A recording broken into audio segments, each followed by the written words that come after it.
So guys welcome. आप सभी लोगों का स्वागत है। एचपीएससी ने जो असिस्टेंट प्रोफेसर कॉमर्स का पेपर कंडक्ट किया है 9 नवंबर 2025 को, उसका एचपीएससी ने अपना आंसर की भी रिलीज कर दिया है।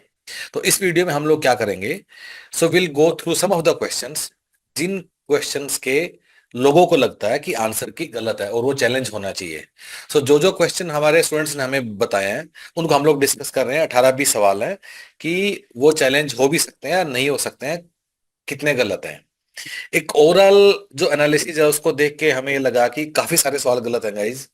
एंड आई थिंक आप में से किसी को एक चिट्ठी भी लिखना चाहिए एचपीएससी के चेयरमैन को, और साथ में चिट्ठी भेजनी चाहिए हरियाणा के मुख्यमंत्री को, एजुकेशन मिनिस्ट्री को, एजुकेशन मिनिस्टर सबको, कि क्या मजाक बना रखा है कि आप एक 100 सालों में से आप approximately I think more than 10 सवाल, more than 10 questions are incorrect, which is quite shameful for a commission of a state. ठीक है, I think this exam should definitely be reconducted अगर अगर कमीशन थोड़ा भी जिम्मेदारी लेने को तैयार है। तो मेरा आपसे अनुरोध है कि आप जरूर चिट्ठी लिखो, और ईमेल नहीं भेजना है, चिट्ठी लिख के प्रिंट आउट लेके भेजना है, तभी सरकार में कुछ एक्शन होता है। ठीक है। अगर अगर डिफिकल्टी लेवल की बात करें guys, तो कुछ लोगों को लगता है कि पेपर बड़ा डिफिकल्ट है क्योंकि मल्टीपल स्टेटमेंट वाले सवाल हैं, या एकदम सीधे सवाल नहीं है। कहे जैसा बिल्कुल भी नहीं है। Difficulty level is less than average. Only thing is कि सवाल का फॉर्मेट अलग अलग है, लेकिन इस फॉर्मेट के अंदर जो जानकारी पूछी गई है, इस फॉर्मेट के अंदर जो कॉन्सेप्ट टेस्ट हुए हैं, they are quite average in nature. अगर किसी ने एक एक रीजनेबली एक अच्छा कोर्स अगर किसी ने भी किया है, तो मुझे नहीं लगता कि इसमें 2-3 सवाल के ऊपर है कि जो कि बिल्कुल ही हट के आ गए हैं। अदरवाइज जो भी पूछा गया है वो बिल्कुल स्टैंडर्ड बुक से, स्टैंडर्ड सिलेबस का पार्ट है। अगर आपने हमारे साथ एनरोल किया होता तो आई एम श्योर कि काफी चीजें आप ये आराम से ही कर पाते। अगर नहीं भी किया, अभी भी जो लोग अच्छा कर रहे हैं, they should definitely consider human pets for mains. आप लोग हमारे साथ एक वनडे का ट्रायल भी ले सकते हो समझने के लिए कि कैसे प्लेटफॉर्म है, कैसे हमने बनाया है, कैसे आप पढ़ाई करते हो, कैसे चीजों को कॉन्सेप्चुअली समझ के आगे बढ़ते हो, न कि शॉर्टकट ढूंढने की कोशिश करते हो।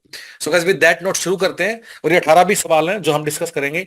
अगर इनके अलावा भी आपको कुछ सवाल लगते हैं कि जो लगता है कि डाउटफुल है, तो आप कमेंट्स में नीचे लिख दीजिएगा, और साथ में 1-2 लाइनें में जरूर लिख दीजिएगा कि क्यों आपको लगता है कि क्या गलत है क्या सही है। सिर्फ इतना लिखना काफी नहीं होगा कि मेरे हिसाब से बी नहीं सी करेक्ट है। थोड़ा लिख देना कि क्या लॉजिक है, किसको आप गलत बता रहे हो। 2-4 शब्द अपने लिख दोगे तो हम भी समझ पाएंगे कि आपका लॉजिक क्या है। ठीक है, सो अगर शुरू करते हैं विद दैट नोट। सो ये वाला सवाल है प्रोडक्ट लाइफ साइकिल पे। So sales are highest during growth stage, ये बिल्कुल गलत है, क्योंकि सेल्स हाईएस्ट होती है मेच्योरिटी स्टेज पे, न कि ग्रोथ पे। जो फोर्थ है, decline stage often sees an increase in promotional activities, ये बिल्कुल गलत है गाइज। डिक्लाइन में इनफैक्ट प्रमोशनल और मार्केटिंग एक्टिविटी हम कम कर देते हैं। तो क्योंकि 1 और 4 डेफिनेटली गलत है, तो इसका मतलब सी तो आंसर हो ही नहीं सकता कि 3 स्टेटमेंट करेक्ट है। बाकी 2 स्टेटमेंट है क्या वैसे, कि introduction stage involve high marketing R and D cost, बिल्कुल ठीक है। मेच्योरिटी स्टेज में lead to saturation and price war, so this can also be considered to be correct. ठीक है, और हमारे हिसाब से इसका करेक्ट आंसर होना चाहिए बी, न कि सी, और ये वाला सवाल चैलेंज कर देना चाहिए। आगे बढ़ते हैं guys. The promotional role of a government is provision of various physical, monetary and other incentives. तो एचपीएससी हमें क्या बोलता है कि ये पहले वाला स्टेटमेंट गलत है, और दूसरे वाला स्टेटमेंट ठीक है। ठीक है, in many economies state doesn't play role of entrepreneur, ये ठीक है, मतलब लगता है हो सकता है किसी में ऐसा हो। तो सेकंड वाले में तो कोई प्रॉब्लम नहीं है, this is definitely a correct statement. झगड़ा है सिर्फ पहले वाले स्टेटमेंट का। अब गाइज, अब जनरली बुक्स में क्या होता है ना कि ऐसे डिवाइड कर देते हैं कि गवर्नमेंट के रोल क्या है, प्रमोशनल रोल है, रेगुलेटरी रोल है। ठीक है, तो जनरली जो फिजिकल, मॉनेटरी, ये सब चीजों को देखना एक रेगुलेटरी रोल का पार्ट आता है। इसलिए पहले वाला स्टेटमेंट हमें भी लगता है कि गलत है। हालांकि अगर काफी हम जबरदस्ती करें तो, क्योंकि प्रमोशनल रोल की अदरवाइज डेफिनेशन क्या है बुक्स में, वो ये है कि इंफ्रास्ट्रक्चर डेवलप करना। अब इंफ्रास्ट्रक्चर हो सकता है वो फिजिकल इंफ्रा, रोड वगैरह, या इकोनॉमिक इंफ्रास्ट्रक्चर, इकोनॉमिक इंस्टीट्यूशन खड़ा करना, which is also very similar to physical या वो सब चीजें हैं। तो बिल्कुल जबरदस्ती करोगे तो तुम फर्स्ट को सही बोल सकते हो, पर मोटा मोटा हमें लगता है कि ये फर्स्ट स्टेटमेंट गलत है। क्यों? क्योंकि प्रमोशनल रोल की जगह रेगुलेटरी रोल होना चाहिए था। इसलिए इस वाले क्वेश्चन में जो अपना आंसर की एचपीएससी ने दिया है, हमारा ऐसा मानना है कि उसमें एचपीएससी बदलाव नहीं करेगा, और आप इसके लिए अपना टाइम वेस्ट नहीं करें। आगे बढ़ते हैं। Social audit evaluates economic dimension. So अगर सोशल ऑडिट इकोनॉमिक नहीं करता, सोशल करता है, देयरफॉर पहला स्टेटमेंट हो गया गलत। दूसरा, social audit decreases the public viability of organisation. नहीं गाइस, क्यों करेगा? इसको तो बल्कि उनका बूस्ट करेगा। इसलिए दोनों ही स्टेटमेंट गलत है, और इसलिए इसका आंसर सी की बजाय बी होना चाहिए, और हमारे हिसाब से आपको ये चैलेंज कर देना चाहिए। आगे बढ़ते हैं। सुगा जी, सारे ठीक है, हमने देख लिया है, इसमें कुछ ज्यादा विशेष कुछ है नहीं। All of them are correct. और इसलिए जो आ, एक दो तीन चार, चारों करेक्ट हैं, and therefore correct answer should be option yes, option D. HPSC ने सी दिया है, लेकिन हमारे हिसाब से डी होना चाहिए। ये सभी ठीक है। ओके, आगे बढ़ते हैं। Business economics is both normative and positive in nature. बिल्कुल ठीक है, कोई दिक्कत नहीं है इसमें। बिजनेस इकोनॉमिक्स सोली कंसर्न्स पब्लिक सेक्टर, ऐसा नहीं है गाइस, सिर्फ पब्लिक सेक्टर नहीं है, बाकी प्राइवेट सेक्टर भी इसमें पूरा आता है। Therefore statement one is correct and statement two is incorrect, और इसलिए एचपीएससी ने जो आंसर दिया वो ठीक है, इसमें कोई बदलाव की गुंजाइश हमें नहीं लगती है। ठीक है, अगेन गाइज, कुछ भी ऐसा इवन देखिए, कई बार क्या होता है ना कि जो बैंकिंग एफआई है, या इस जैसे बैंकिंग एफआई ले लेते हैं, यूजुअली यूजीसी नेट में इनमें थोड़ा इसका डिफिकल्ट सवाल आ जाता है, कहीं से कुछ भी पूछ लेते हैं, कोई 1970s की कमेटी पूछ ली, कोई ईयर पूछ लिया। पर इस वाले एग्जाम में तो बैंकिंग एफआई के सवाल भी ठीक ठाक आए हैं, उसमें भी हमें लगता है कि तो मुश्किल के ऊपर तो इसको बिल्कुल नहीं कहेंगे। हाँ, थोड़ा लंबा जरूर हो गया होगा, क्योंकि एक एक सवाल में आपको तीन तीन चार चार जानकारी एनालाइज करनी पड़ रही हैं, क्योंकि मल्टीपल स्टेटमेंट टाइप वाले सवाल है। लेकिन अगर आप अच्छे से पढ़ोगे तो सो बेसिकली क्या क्या है, एचपीएससी ने यूपीएससी का फॉर्मेट कॉपी करने की कोशिश किया है, और फॉर्मेट तो कॉपी कर लिया, लेकिन सवालों का जो लेवल है, डिफिकल्टी है, वो कॉपी नहीं कर पाए। एनीवे, तो आगे बढ़ते हैं। क्वेश्चन नंबर 41 पे आते हैं guys. RRB banks were set up in 95। बिल्कुल गलत गाइज, आरआरबी एक्ट 1976 में या 75 के आसपास पास हो गया था, तो ये बिल्कुल भयानक गलत। ठीक है। Fourth, RRB are refined by RBI, बिल्कुल गलत, नाबार्ड करता है। तो पहला और चौथा तो वैसे गलत हो गए, इसका मतलब सी तो आंसर इसका हो ही नहीं सकता। बाकी दो क्या है, RRB provide credit to weaker section of society, बिल्कुल ठीक लगता है शक्ल से ही, और आरआरबी करता भी क्या होगा। RRB mobilise rural saving and channelise them. ठीक है, गांव में ब्रांच खोलोगे तो गांव का ही पैसा लोगे ना। तो दोनों सेकंड और थ्री करेक्ट, वन और fourth incorrect, and therefore correct answer is option B. तो ये भी चैलेंज होना चाहिए। आगे बढ़ते हैं गाइज। 42 पे आते हैं। So guys, yes, there are statutory provision that company starting bank has to obtain licence. बिल्कुल करना पड़ेगा जी। अगर बैंक खोलना तो आरआरबी से लाइसेंस तो लेना ही पड़ेगा। RRB excise control over expansion of branches bye banks through RRB policy. RRB guys, RRB ने सब करता है, ठीक है, बैंक ब्रांच सब उनको वहां बताना पड़ता है। RRB is empowered to conduct inspection. बिल्कुल, आरआरबी को तो सीओ बदलने की भी पावर है। Sorry, RBI guys, not RRB. ठीक है, तो वो तो सीओ भी बदल सकता है कंपनी की, अगर वो चाहे तो। RBI is empowered to collect credit related info. Of course bank से कुछ भी मांगेगा जो उसका मन करेगा। ठीक है, तो 1 2 3 4 सारे ठीक है, और इसमें लिखा भी है चारों ठीक है। तो इसके इसमें कोई हमें सुधार की गुंजाइश नहीं लग रही है, ये आंसर की तंदुरुस्त है। आगे बढ़ते हैं। Perfectly symmetrical coefficient of skewness will be zero. बिल्कुल, अगर परफेक्टली सिमेट्रिकल हो गया तो मीन मीडियन मोड से भी जीरो हो गया, तो स्क्यूनेस की बात ही कहां से आएगी।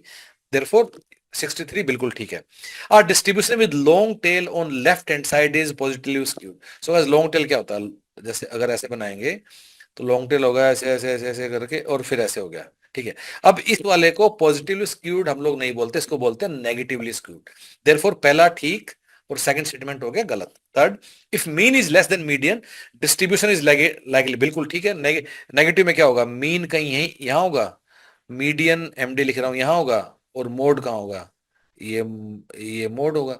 हमेशा ही मीन क्या होगा, मीडियन से छोटा होगा, वो नेगेटिव बिल्कुल। तो थर्ड ठीक है, तो फर्स्ट और थर्ड ठीक है। और इन्होंने क्या बोला है कि दो स्टेटमेंट ठीक है, हाँ ये भी ठीक है, तो इसके आंसर की बिल्कुल ठीक है। इसमें ज्यादा दिमाग मत लगाएं। तो गाइस कितना आसान आसान सवाल पूछ रहा है, मतलब कि एमएम विदाउट टैक्सेस में वैल्यू ऑफ फर्म इंडिपेंडेंट होती है क्या? अब मतलब जान लोगे कमीशन का इसके बाद, ठीक है ओके। मतलब ओब्वियसली पेपर घटिया बनाया है, पर सवालों का डिफिकल्टी लेवल तो कुछ भी नहीं है। अगर ये भी आपको मुश्किल लग रहा है, इसके सवालों का कंटेंट अगर आपको मुश्किल लग रहा है, तो आपको जरूर विचार करना चाहिए कि कौन सी किताब पढ़ रहे हो, कहाँ से कोचिंग ले रहे हो, कर क्या रहे हो। ठीक है। 72 के पहले बातें, एमएम विदाउट टैक्सीज का इंडिपेंड इसका। सो गाइस ये भी ठीक है, टाइम वेस्ट नहीं करते हैं। कंपनी इक्विटी मल्टीप्लाई की डेफिनेशन है, बिल्कुल सही है। ठीक है। फोर्थ, फाइनेंशियल लिवरेज का फॉर्मूला भी बिल्कुल ठीक है। थर्ड क्या बोलता है, financial leverage always increases EPS of a company regardless of level of EBIT. So guys ऐसा नहीं है, फाइनेंशियल लिवरेज ना ईपीएस बढ़ाएगा तो जरूर, लेकिन तभी तक बढ़ाएगा जब तक आपका EBIT is greater than your cost of debt. जब तक आपकी इंटरेस्ट पेमेंट से ईबीआईटी ज्यादा होगा, तभी तक बढ़ेगा ईपीएस, अदरवाइज नहीं बढ़ेगा। Therefore statement three is incorrect. तो 1 2 4 मेरे ठीक है, लेकिन इन्होंने आंसर की में क्या बताया कि दो गलत है। हमारे हिसाब से इसके आंसर की में सी होना चाहिए, तीन स्टेटमेंट करेक्ट होने चाहिए। ओके, 76 पे आते हैं। Risk return trade off shows that higher risk are generally expose to higher return लो। क्या साला इतना आसान सवाल पूछ रहे हो यार, मतलब पहला बिल्कुल ठीक, पूरा पढ़ने का मन भी नहीं है। Diversification is use to reduce overall risk thereby minimizing impact of invest. क्या ये भयानक ही आसान। Third, standard deviation is commonly use to measure expected return in risk and return. नहीं guys, standard deviation expected return नहीं measure करता है, standard deviation risk measure करता है। अगर एक्सपेक्टेड रिटर्न मेजर करना तो आपको मीन निकालना पड़ेगा, नेक्स्ट स्टैंडर्ड डेविएशन। देयरफॉर तीसरा स्टेटमेंट गलत। तो पहला और दूसरा ठीक है, और जो therefore B is the right answer, और इन्होंने बी दिया है, और हमारे हिसाब से इस आंसर की में कोई भी बदलाव नहीं है। अब मैं मीता मैम से अनुरोध करूंगा कि वो भी अपने कुछ सवाल उनके पास है। सो गाइस ये वाले सवाल वो हैं जो आपने में शेयर किए हैं। अगर और भी हैं तो नीचे कमेंट में लिख देना, लेकिन अपने विचार जरूर लिखना, सिर्फ ये मत लिख देना कि ये पांच छठा आठवां चेक कर लो। जरा बता दो भाई आपको क्या फील होता है, अपना दिमाग भी लगाओ, आपने इतना मेहनत किया है। तो मैं मीता में से रिक्वेस्ट करूंगा आएंगी, और वो बाकी वाले एक बार देख लेंगे। So let's begin with this question. Agriculture income के ऊपर question है. Agriculture income is fully exempt from India. Sorry, agriculture income is fully exempt from tax in India. So this statement is correct. If an assessee has both types of income, agricultural and non-agricultural income, तो क्या होता है, partial integration का rule लग जाता है. बिल्कुल सही है. Agriculture income earned outside India is taxable for residents. This is also true. But agriculture income में क्या नहीं आता है, पोल्ट्री फार्मिंग वाली इनकम नहीं होती है, तो इसीलिए आंसर सी दिया गया। ओनली 3 स्टेटमेंट्स आर करेक्ट, तो इसको चैलेंज करने की जरूरत नहीं है। So this answer is correct. Consider the following statements. तो डिडक्शंस के ऊपर अब आपका क्वेश्चन आ गया है। तो 80G की जो डिडक्शन है वो पॉलिटिकल पार्टीज के लिए नहीं होती है, वो चैरिटेबल इंस्टीट्यूशंस के लिए होती है, फंड्स के लिए होती है। ठीक है। 80D जो है वो आपकी मेडिकल इंश्योरेंस प्रीमियम की होती है, तो ये सही है। 80C LIC प्रीमियम्स के लिए, ये भी सही है। यहाँ इस चीज को लेकर ज्यादा डिस्प्यूट है स्टूडेंट्स में कि deduction under section 1010D is for life insurance maturity amount. तो ये यहाँ तक तो करेक्ट है, यहाँ तक ये करेक्ट है, लेकिन यहाँ ना इन्होंने वर्ड डिडक्शन लिख दिया है, but this is not deduction, this is exempted income. ठीक है, this comes under exempted income, तो ये आपकी एग्जम्पशन की कैटेगरी में आ जाती है। That is why this statement is not considered correct, तो इसीलिए आंसर बी दे दिया है। Only 2 statements are correct. तो ये इस क्वेश्चन में कैच है, डिडक्शन की जगह एग्जाम्पशन होता तो ये स्टेटमेंट सही थी। ठीक है, तो इसको भी चैलेंज करना बनता नहीं है। चलते हैं आगे। Income from asset transfer to spouse without consideration is clubbed. तो अगर हम ये स्टेटमेंट देखें तो ये करेक्ट है। Clubbing does not apply if transfer is before marriage, that is also correct. Income from self acquired property gifted to HUF is also clubbed, ये भी सही है। फोर्थ स्टेटमेंट जो है वो इनकरेक्ट है, तो एक ही स्टेटमेंट गलत है, बाकी 3 स्टेटमेंट्स करेक्ट हैं। इसका मतलब आंसर सी होना चाहिए, तो इसका आंसर चैलेंज किया जा सकता है। आप इसको चैलेंज कर सकते हो, क्योंकि इसका आंसर सी होना चाहिए था rather than B, क्योंकि 3 स्टेटमेंट सीधे सीधे करेक्ट हैं इसमें, ठीक है। बढ़ते हैं आगे। According to the principle of consistency the transaction should be accounted for on a consistent basis within an accounting period only, ठीक है। तो एक तो ओनली वाली जितनी ज्यादातर स्टूडेंट स्टेटमेंट होती है ना, यूजुअली वो ना गलत होती हैं, ठीक है, यूजुअली बता रही हूँ मैं आपको।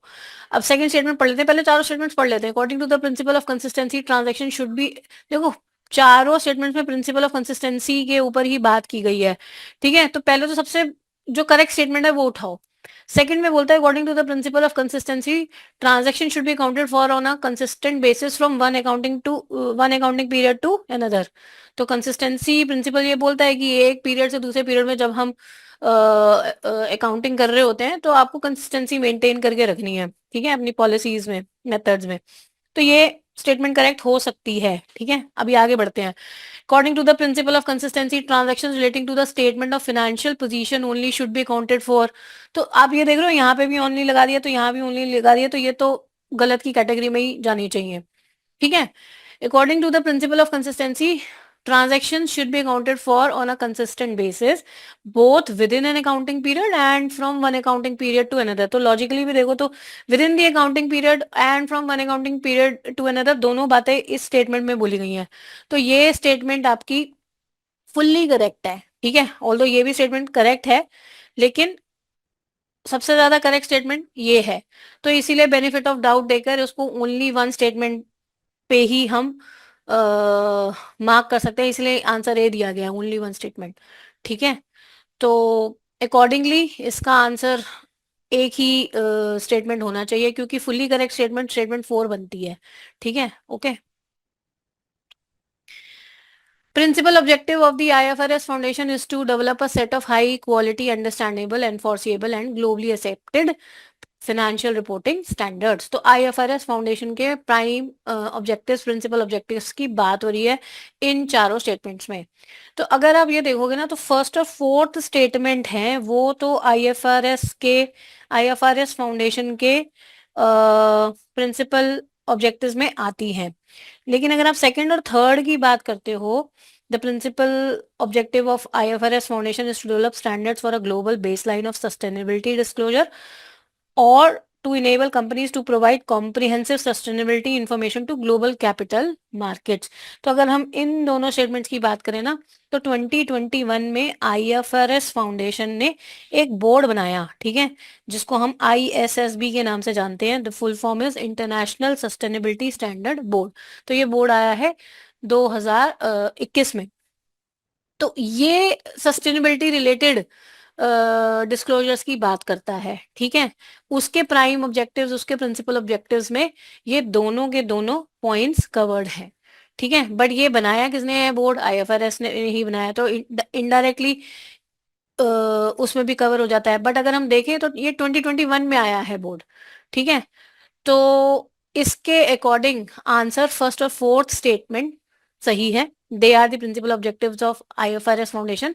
सेकंड और थर्ड जो है वो आईएसएस बी में चले जाते हैं। तो इसीलिए आंसर दिया गया ओनली 2 स्टेटमेंट्स आर करेक्ट। तो इसको भी चैलेंज करना बनता नहीं है, ठीक है।